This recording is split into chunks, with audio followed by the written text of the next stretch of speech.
Vi descer do céu outro anjo que tinha grande autoridade e a terra se iluminou com a sua glória. Então exclamou com potente voz, dizendo: Caiu, caiu a grande Babilónia, e se tornou morada de demónios, covil de toda a espécie de espírito imundo e esconderijo de todo o género de ave imunda e detestável. Ouvi outra voz do céu dizendo: Retirai-vos dela, povo meu, para não serdes cúmplices em seus pecados e para não participardes dos seus flagelos. Apocalipse capítulo 18, versículos 1, 2 e 4. Esta passagem indica um tempo em que o anúncio da queda de Babilónia, conforme foi feito pelo segundo anjo do capítulo 14 do Apocalipse, deve repetir-se com a menção adicional das corrupções que têm estado a introduzir-se nas várias organizações que constituem Babilónia, desde que esta mensagem foi pela primeira vez proclamada no verão de 1844. Descreve-se aqui uma terrível condição do mundo religioso. Cada vez que a verdade for rejeitada, o espírito das pessoas tornar-se-á mais sombrio e o coração mais obstinado, até ficar entrincheirado numa audaciosa incredulidade. Como desafio às advertências feitas por Deus, continuarão a pisar um dos preceitos do Decálogo, até serem levados a perseguir os que o consideram sagrado. Cristo é desprezado com o desdém que é lançado sobre a sua palavra e o seu povo. Como os ensinos do Espiritismo são aceitos pelas igrejas, são removidas as restrições impostas ao coração carnal. E seguir uma religião tornar-se-á numa capa para esconder a mais vil iniquidade. A crença nas manifestações espíritas abre a porta aos espíritos enganadores e a doutrinas de demónios, e assim será sentida nas igrejas a influência dos anjos maus. A respeito de Babilónia, no tempo referido nesta profecia, declara-se: os seus pecados se acumularam até ao céu, e Deus se lembrou dos atos iníquos que ela praticou. Apocalipse capítulo 18, versículo 5. Encheu a medida da sua culpa e a destruição está prestes a cair sobre ela. Mas Deus ainda tem um povo em Babilónia. E antes da execução dos seus juízos, esses fiéis devem ser convidados a sair para não serem participantes dos seus pecados e não incorrerem nas suas pragas. Esta é a razão de ser do movimento simbolizado pelo anjo a descer do céu, iluminando a terra com a sua glória e clamando fortemente com grande voz, anunciando os pecados de Babilónia. Em relação à sua mensagem, ouve-se a chamada: Sai dela, povo meu. Estes anúncios, unindo-se à mensagem do terceiro anjo, constituem a advertência final a ser dada aos habitantes da terra. É terrível a crise para a qual o mundo caminha. Os poderes da terra, unindo-se para combater os mandamentos de Deus, decretarão que todos, pequenos e grandes, ricos e pobres, livres e servos, se conformem com os costumes da Igreja pela observância do falso sábado. Todos os que recusarem fazê-lo serão castigados pelas leis civis e acabarão por ser considerados como merecedores de morte. Por outro lado, a lei de Deus que ordena o dia de descanso do Criador exige obediência e ameaça com a ira divina todos os que a transgredirem. Esclarecido assim o assunto, quem quer que espezinhe a lei de Deus para obedecer a uma ordenança humana, recebe o sinal da besta. Aceita o sinal da submissão ao poder a que prefere obedecer em vez de Deus. A advertência do céu é esta: se alguém adorar a besta e a sua imagem e receber o sinal na sua testa ou na sua mão, também o tal beberá do vinho da ira de Deus, que se deitou, não misturado, no cálice da sua ira. Apocalipse capítulo 14, versículos 9 e 10. Mas ninguém sofrerá a ira de Deus antes que a verdade tenha sido apresentada ao seu espírito e à sua consciência e seja rejeitada. Há muitas pessoas que nunca tiveram a oportunidade de ouvir as verdades especiais para este tempo. A obrigatoriedade da guarda do quarto mandamento nunca lhes foi apresentada na sua verdadeira luz. Aquele que lê todos os corações e prova todos os planos não deixará que pessoa alguma que deseje o conhecimento da verdade seja enganada quanto ao desfecho da controvérsia. O decreto não será imposto ao povo de uma forma cega. Cada um receberá suficiente esclarecimento para tomar a sua decisão de forma diligente. O sábado será a pedra de toque da lealdade, pois é o ponto da verdade especialmente contestado. Quando a prova final sobrevier aos homens, traçar-se-á a linha divisória entre os que servem Deus e os que não o servem. enquanto a observância do falso sábado, em conformidade com a lei do Estado e contrária ao quarto mandamento, será uma declaração de fidelidade ao poder que está em oposição a Deus, a guarda do verdadeiro sábado, em obediência à lei divina, é uma prova de lealdade para com o Criador. Enquanto uma classe aceita o sinal de submissão aos poderes terrestres e recebe o sinal da besta, a outra, proferindo o sinal da obediência à autoridade divina, recebe o selo de Deus. Até aqui, os que apresentavam as verdades da mensagem do terceiro anjo foram muitas vezes considerados como simples alarmistas. As suas afirmações de que a intolerância religiosa viria a predominar nos Estados Unidos da América e de que a Igreja e o Estado se uniriam para perseguir os que guardam os mandamentos de Deus foram consideradas sem fundamento e absurdas. Afirmou-se confiantemente que este país nunca poderia tornar-se diferente do que tem sido, o defensor da liberdade religiosa. Mas quando a questão da obrigatoriedade da observância do domingo for levantada por toda a parte, comprovar-se-á o facto há tanto tempo duvidado e descrito, e a terceira mensagem produzirá um efeito que antes não seria possível produzir. Em todas as gerações, Deus tem enviado os seus servos para repreender o pecado, tanto no mundo como na Igreja.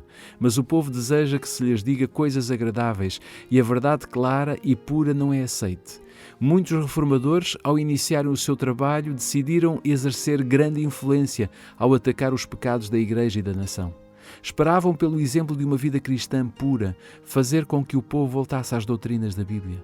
Porém, o Espírito de Deus veio sobre eles, assim como tinha vindo sobre Elias, levando a repreender os pecados de um rei ímpio e de um povo apóstata. Não podiam deixar de pregar as claras afirmações da Escritura Sagrada, doutrinas que tinham tido relutância em apresentar. Sentiam-se forçados a declarar zelosamente a verdade e o perigo que ameaçava as almas. As palavras que o Senhor lhes dava, eles diziam-nas sem temer as consequências, e o povo era obrigado a ouvir a advertência. É deste modo que a mensagem do terceiro anjo será proclamada. Ao chegar à altura para ela ser dada com o máximo poder, o Senhor agirá através de humildes instrumentos, dirigindo a mente dos que se consagram ao seu serviço. Os obreiros serão mais qualificados pela unção do seu espírito do que pela preparação em instituições de ensino. Os homens de fé e oração serão levados a sair com um santo zelo, anunciando as palavras que Deus lhes dá. Os pecados de Babilônia serão revelados. Os terríveis resultados da imposição das observâncias da Igreja pela autoridade civil, as incursões do espiritismo, os furtivos mas rápidos progressos do poder papal, tudo será desmascarado. O povo será comovido por meio destes solenes avisos. Milhares de milhares que nunca ouviram palavras como essas, escutá-las-ão. Ouvirão com espanto o testemunho de que Babilônia é a Igreja caída por causa dos seus erros e pecados, por causa da sua rejeição da verdade que o céu lhe enviou, e quando o povo procurar os seus antigos mestres com a ansiosa pergunta: isto é realmente assim? Os ministros apresentarão historietas, profetizarão coisas agradáveis para acalmar os seus receios e silenciar a consciência despertada. Mas como muitos recusarão a satisfazer-se com a mera autoridade dos homens, pedindo um claro "assim diz o Senhor", o ministério popular, tal como os fariseus da antiguidade, cheios de ira por a sua autoridade ser posta em dúvida, denunciará a mensagem como sendo de Satanás e agitará as multidões que amam o pecado para ultrajar e perseguir os que a proclamam. Satanás entrará em ação quando a controvérsia se estender a novos campos e a atenção do povo for chamada para a lei de Deus que tem sido pisada. O poder que acompanha a mensagem apenas endurecerá os que já se lhe opõem. O clero empregará esforços quase sempre humanos para excluir a luz, receoso de que ilumine os seus rebanhos. Por todos os meios ao seu alcance, esforçar-se-á por evitar qualquer estudo destes assuntos vitais. A Igreja apelará para o braço forte do poder civil e nesta ação unir-se-ão católicos e protestantes. À medida que o movimento em prol da imposição do domingo se tornar mais audaz e decidido, será invocada a lei contra os observadores dos mandamentos.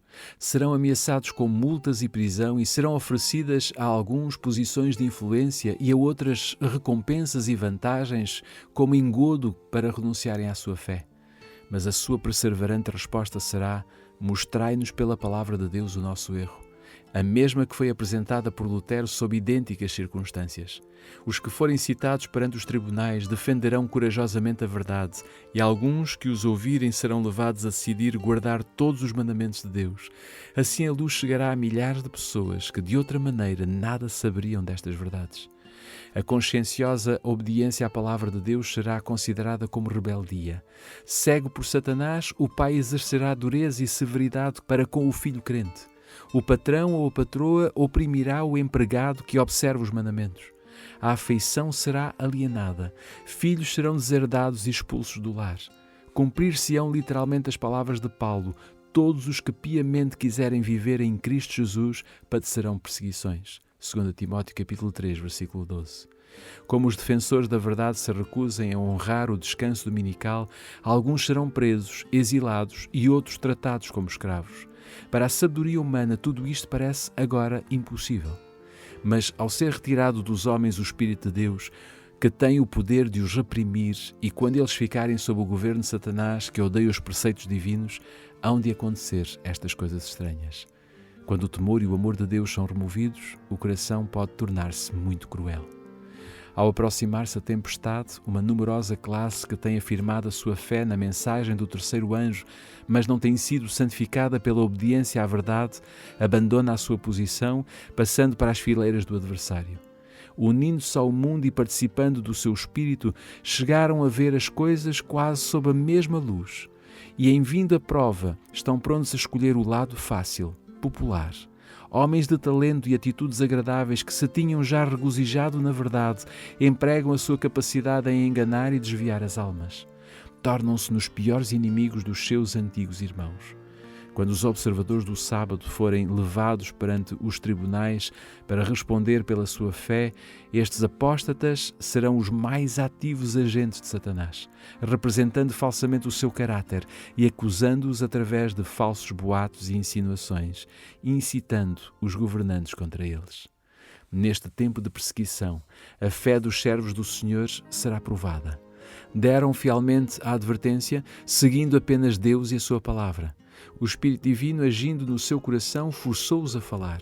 Estimulados por um santo zelo e um forte impulso divino, cumprem o seu dever sem se deterem para calcular as consequências de anunciar às pessoas a palavra que o Senhor lhes dera. Não consultaram os seus interesses pessoais, nem procuraram defender a sua reputação ou a sua vida. Todavia, quando a tempestade da oposição e da injúria irromper sobre eles, alguns, vencidos pela consternação, estarão prontos para exclamar: se tivéssemos previsto as consequências das nossas palavras, teríamos guardado silêncio.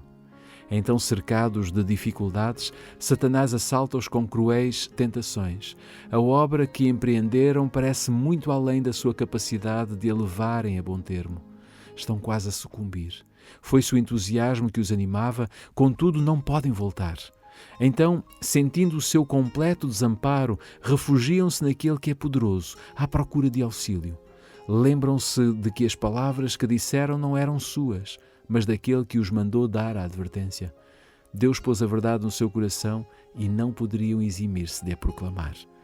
As mesmas provações foram experimentadas por homens de Deus nos séculos passados. Wycliffe, Huss, Lutero, Baxter, Wesley insistiam em que todas as doutrinas fossem submetidas à prova da Bíblia, declarando que renunciariam a tudo o que esta condenasse. Contra esses homens desencadeou-se a perseguição com uma fúria implacável, mas não deixaram de declarar a verdade. Cada um dos seus diferentes períodos da história da Igreja se tem distinguido pelo desenvolvimento de alguma verdade especial, adaptada às necessidades do povo de Deus naquele tempo. Cada nova verdade teve de enfrentar o ódio e a oposição, e os que foram beneficiados pela sua luz sofreram tentações e provações. O Senhor dá ao povo uma verdade especial quando este se encontra em situação difícil. Quem ousa recusar-se a pregá-la? Ele ordena aos seus servos que apresentem ao mundo o último convite de misericórdia. Eles não podem permanecer silenciosos a não ser pondo a sua vida em perigo. Os embaixadores de Cristo não têm nada a ver com as consequências. Devem cumprir o seu dever e deixar os resultados com Deus. Quando a oposição assumir um caráter mais violento, os servos de Deus, mais uma vez, ficam perplexos, pois parece-lhes que foram eles que motivaram a crise. mas a consciência e a palavra de Deus asseguram-lhes que a sua conduta é correta e, embora as provações continuem, receberão forças para as suportar. A luta torna-se mais renhida e encarniçada, mas a sua fé e a sua coragem aumentam com o perigo. O seu testemunho é: para alcançar o favor do mundo, não ousamos tentar fazer alterações na palavra de Deus, dividindo a sua santa lei, dizendo que uma parte é essencial e a outra não. O Senhor a quem servimos é capaz de nos livrar. Cristo venceu os poderes da terra. Teremos nós receio de um mundo já vencido? A perseguição nas suas várias formas é o desenvolvimento de um princípio que subsistirá enquanto existir Satanás e o cristianismo tiver um poder vital. Ninguém poderá servir Deus sem atrair para si a oposição das hostes das trevas. Anjos maus alarmados assaltá-lo-ão, com receio de que a sua influência lhes esteja a arrebatar a presa. Homens maus, reprovados pelo seu exemplo, unir-se-ão a eles, procurando separar de Deus essa pessoa por meio de sedutoras tentações. Quando estes não surtem o efeito esperado, recorre-se ao poder compulsório para forçar a consciência. Mas, enquanto Jesus permanece como intercessor do homem no santuário celestial, a influência refriadora do Espírito Santo é sentida pelos governantes e pelo povo. Essa influência governa ainda, até certo ponto, as leis do mundo. Se não fossem estas, a condição do mundo seria muito pior do que agora é. Embora muitos dos nossos legisladores sejam ativos agentes de Satanás, Deus também tem os seus instrumentos entre os homens importantes da nação. O inimigo incita os seus servos para que proponham medidas que estorvariam grandemente a obra de Deus. Mas estadistas que temem o Senhor são influenciados por santos anjos para que se oponham a essas propostas com argumentos sem resposta possível. Assim, um pequeno grupo de homens travará a poderosa corrente de males. A oposição dos inimigos da verdade será restringida para que a mensagem do terceiro anjo possa efetuar a sua obra. Quando for dada a advertência final, prenderá a atenção das pessoas influentes por meio de quem o Senhor está agora a atuar, e algumas aceitá-la-ão e manter-se-ão com o povo de Deus durante o tempo de angústia. O anjo que se une na proclamação da mensagem do terceiro anjo deve iluminar toda a terra com a sua glória. Prediz-se com isto uma obra de extensão mundial e de extraordinário poder. O movimento adventista de 1840 a 1844 foi uma manifestação gloriosa do poder de Deus. A mensagem do primeiro anjo foi levada a todos os postos missionários do mundo e, em alguns países, houve o maior interesse religioso que se tem testemunhado em qualquer nação desde a reforma do século XVI. Porém, isto deve ser superado pelo poderoso movimento sob a última advertência do terceiro anjo. Esta obra será semelhante à do dia de Pentecostes. Assim como a chuva temporã foi lançada no derramamento do Espírito Santo no início da pregação do Evangelho para efetuar a germinação da preciosa semente, a chuva serôdia será dada no seu final para o amadurecimento da seara. Esforcemo-nos por conhecer melhor o Senhor. A sua chegada é certa como o aparecimento da aurora. Virá até nós como a chuva temporã no inverno ou os chuviscos, chuva serôdia, que na primavera regam a terra. Oséias capítulo 6, versículo 3. Alegrem-se e façam festa em honra do Senhor vosso Deus, ó habitantes de Sião. É Ele que a seu tempo vos dá a chuva temporã, a chuva de outono e a chuva serôdia, a chuva da primavera, como antigamente, e que faz cair os aguaceiros. Joel capítulo 2, versículo 23. Deus diz: nos últimos dias espalharei o meu Espírito sobre toda a humanidade. Todos aqueles que chamarem pelo Senhor serão salvos. Atos capítulo 2, versículos 17 e 21. A obra do Evangelho não deverá encerrar-se com menor manifestação do poder de Deus do que a que assinalou o seu início. As profecias que se cumpriram no derramamento da chuva temporã, no início do Evangelho, devem novamente cumprir-se na chuva serôdia, no seu final. Eis aí os tempos de refrigério que o apóstolo Pedro esperava quando disse: arrependei-vos, pois, e convertei-vos, para que sejam apagados os vossos pecados e venham assim os tempos de refrigério pela presença do Senhor e envie Ele a Jesus Cristo. Atos capítulo 3, versículos 19 e 20. Servos de Deus, com o rosto iluminado e a resplandecer de santa consagração, apressar-se-ão de um lugar para o outro para proclamar a mensagem do céu. A advertência será dada por milhares de vozes em toda a extensão da terra. Haverá prodígios, os doentes serão curados e sinais e maravilhas seguirão os crentes.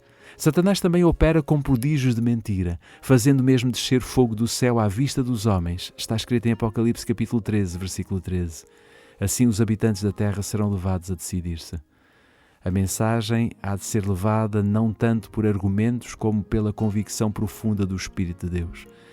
Os argumentos foram apresentados. A semente foi semeada e agora brotará e frutificará. As publicações distribuídas pelos missionários têm exercido a sua influência.